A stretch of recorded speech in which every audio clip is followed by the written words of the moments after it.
Northeast correspondent আছিলো Indian এক্সপ্ৰেছৰ 2018 মিডিলৰ পৰা 2021 জুনলৈকে। তাৰপিছত অলপ হায়াৰ ষ্টাডিজৰ কথা ভাবা হ'ল, সেইকাৰণে ট্ৰাই কৰিলোঁ বাহিৰত ক'ত চিট পোৱাতে, তেনেকৈ অক্সফৰ্ড। আৰু কিতাপ কিয় লিখিলোঁ, ভেৰি অনেষ্টলি যেতিয়া মই ইয়াতে কাম কৰা ষ্টাৰ্ট কৰিলোঁ তেতিয়া NRC মই 2018 মে'ত জইন কৰিছিলোঁ ইণ্ডিয়ান এক্সপ্ৰেছ ইয়াতে। তেতিয়া তাৰপিছত যেতিয়া ৰিপৰ্টিং ষ্টাৰ্ট হ'ল তেতিয়া বেচিকেলি NRC চবতকৈ ডাঙৰ ষ্টৰি আছিলে, মানে it was the most important story তেতিয়া আনফল্ড হৈ আছিলে। সেইকাৰণে NRC ৰিপৰ্ট কৰা ষ্টাৰ্ট হ'ল, NRC ষ্টৰিবিলাক জানিব পাৰিলোঁ, NRC কি হয়, আৰু তাৰপিছত এছ'চিয়েটেড প্ৰচেছ যোনখিনি ফৰেইনাৰ্ছ ট্ৰাইব্যুনেল, ডি ভোটাৰ, আৰু এইবিলাক মাল্টিপল প্ৰচেছ কেইটা কেনেকৈ কানেক্ট হয়। আৰু এটা যে ফৰ এক্সাম্পল যদি FT ফৰেইনাৰ ডিক্লেয়াৰ হৈছে তেতিয়া NRCত আহিব নোৱাৰে, আকৌ NRCত ৰিজেক্ট হ'লে ফৰেইনাৰ্ছ ট্ৰাইব্যুনেল যাব, আকৌ ডি ভোটাৰ থাকিলে বা ডি ভোটাৰৰ পৰা লিগেচি ড্ৰ কৰিলে NRCত আহিব নোৱাৰে। এইখিনি মোৰো বুজাৰ কাৰণে টাইম লাগিলে, লাহে লাহে বুজি পালোঁ। আৰু মষ্ট ইম্পৰ্টেণ্ট কথা কি, আমান এজন মেজৰ মানে মোৰ ছাপৰ্ট আছিলে, আৰু ই যোনখিনি কাম কৰি আছিলে তেতিয়া মানে বহুত কেছ আৰু প্ৰমিনেণ্ট কেছ, মানে ছানাউল্লাহৰ কেছ হওক, আজমল হকৰ কেছ হওক, বাট এইবিলাক কেছটো অলপ মিডিয়া প্ৰমিনেঞ্চ পালে, প্ৰমিনেণ্টলি আহিল, বাট বহুত নাম নাজানা মানুহ মানে সি হেল্প কৰিছে, সি কেছ ফাইট কৰি আছিলে। তো তাৰপিছত he was one of the most important sources behind my reporting. বা আৰু এই ৰিপৰ্টিঙত যোনখিনি ষ্টৰিবিলাক চাই আছিলোঁ, লিখি আছিলোঁ, বুজি পাই আছিলোঁ, সেইখিনি কিতাপটোৰ এটা মেজৰ বেকব'ন হয়। মানে কিতাপটো এটা basically it is a reportage driven book. মানে ইণ্ডিয়ান এক্সপ্ৰেছৰ কাৰণে যোনখিনি ষ্টৰি ৰিপৰ্ট কৰিছিলোঁ সেইখিনি ষ্টৰিয়ে এইটোৰ প্ৰাইমেৰী বেকব'নটো হয়। কিন্তু তাৰপিছত আৰু এটা ছাইড আছে যে মোৰ গ্ৰেণ্ডমাদাৰ, মাই পেটাৰ্নেল গ্ৰেণ্ডমাদাৰ, তেখেত ৰেফিউজি হয়, 1949 ৰেফিউজি। তেখেত 97-98 কিবা এটা পইণ্ট অফ টাইমত ডি ভোটাৰ হৈ গৈছিলে। তাৰপিছত এইটো ক্লিয়াৰ হোৱা নাই, নটিছো পোৱা নাই, নটিচ অহা নাই, এতিয়ালৈকে তেখেত দিয়ে আছে, আৰু দি থকাৰ কাৰণে NRCৰ পৰাও এক্সক্লুডেড। তো যেতিয়া মই ৰিপৰ্ট কৰি আছিলোঁ, লিখি আছিলোঁ, তেতিয়া লাহে লাহে গম পালোঁ যে ফেমিলিৰো ষ্টৰি আছে, এটা মানে ফেমিলিৰ ভিতৰতো এটা ষ্টৰি আছে। চ' বেচিকেলি কিতাপটো ষ্টাৰ্ট হয় মোৰ গ্ৰেণ্ডমাদাৰক লৈ পেলাই, আৰু তাৰপিছত লাৰ্জাৰ যোনখিনি পলিটিকেল, ছ'চিঅ' পলিটিকেল যোনখিনি এনালিচিছ, যোনখিনি কাহিনী মানে ষ্টৰিজ কাহিনীখিনি, সেইখিনি বেচিকেলি পাৰ্চনেল আৰু ৰিপৰ্টিং দুটা তাৰপিছত মিলি আছে কিতাপটো। মানে প্লিজ পঢ়িব কিতাপটো, তেতিয়াহ'লে গম পাব, মানে মই ভালকৈ গম পাব মই কি কৰি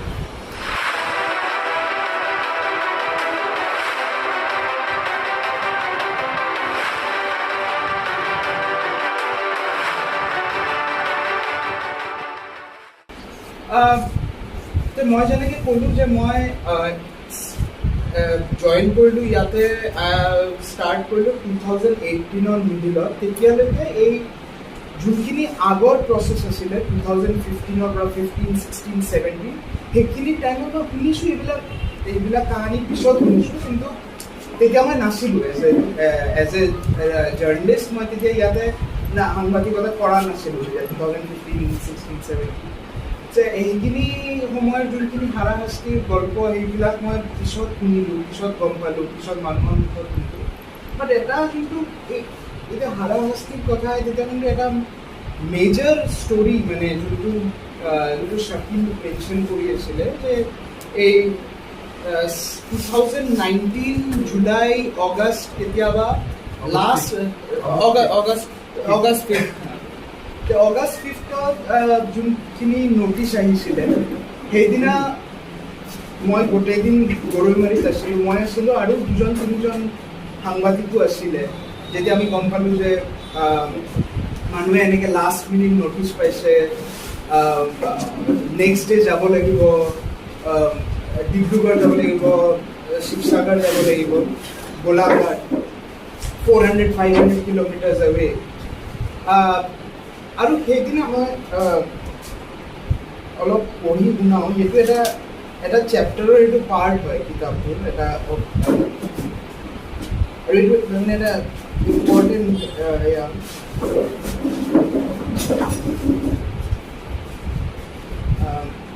Despite the Supreme Court dismissing the state government's re-verification plea, Hajela ordered a fresh round of hearings just days after the Assam government presented what it claimed to be the exclusion data.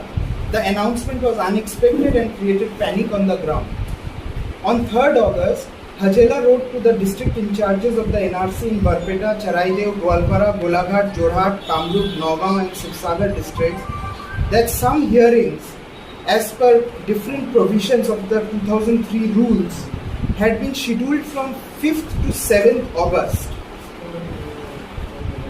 The same evening, I received a tip-off that several families in the Muslim-dominated villages of Kamrup rural district were receiving notices that they had to appear for NRC hearings in far-off towns. The next morning, I drove to Shontuli village, around 90 kilometers from Guwahati, where hundreds had received such notices. By the time I reached there, it was complete commotion. Hundreds were preparing to leave hurriedly for towns like Jorhat, Charaidev, Sibsagar and Golaghat. They sold their jewelry and livestock to pool their money and hire vehicles, buses, vans, Tata Sumos or pickup trucks. The short notice and the lack of clarity about the reason for the hearings had triggered confusion and fear.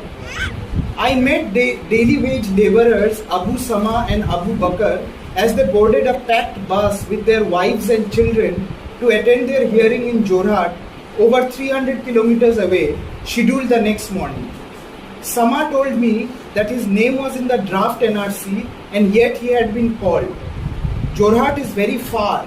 We have never been there, he said. Bakar said he and his family too were in the draft NRC. People here are in panic. We don't understand why we are being called. Were his parting words to me as the bus honked and were to a start. In the neighboring village of Goroimari, Maizan Nessa told me that she had sold her nose ring for rupees 900 that morning to pay for travel to Golaghat, around 400 kilometers away. Her brother Kanchu Mia, who also got a notice to appear in Golaghat, sold his goat for rupees 1330 and cattle for rupees 3500. She asked me if I knew what would happen at the hearing. তাৰপিছত অলপ technical কথা, RN1, RN2 এইবিলাক technical কিছুমান নটিচেছৰ description আছিলে, এইখিনি part skip কৰিছোঁ। তাৰপিছত শাকিল যোনটো মেনশ্যন কৰি আছিলে সেইখিনি।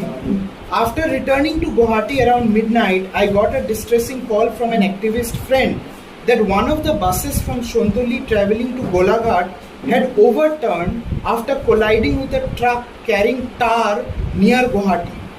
I rushed to the emergency ward of the Guwahati Medical College and Hospital to meet the injured. Over 20 injured people were brought in. They were screaming and writhing in pain, covered in hot tar. Over the next 3 days, as thousands scurried to their hearing venues in rickety buses and vans, 4 persons lost their lives. On 5th August, 60-year-old Rezia Khatun was declared brought dead at a hospital in Nagaon after she complained of uneasiness during her hearing in Koliabad. She had to travel more than 250 kilometers for the hearing. According to police, the cause of her death was unknown. In the wee hours of the next morning, Hanif Ali, a 65-year-old farmer, died after the hired van he and his family were traveling in met with an accident around 10 kilometers from his home in Achalpara village. They were returning from Charaidev district. On 7th August, Joymon Nisa, 32, and Arzina Begum, 14, died after the minibus in which they were traveling back from Golaghat, around 35 kilometers from home, met with an accident.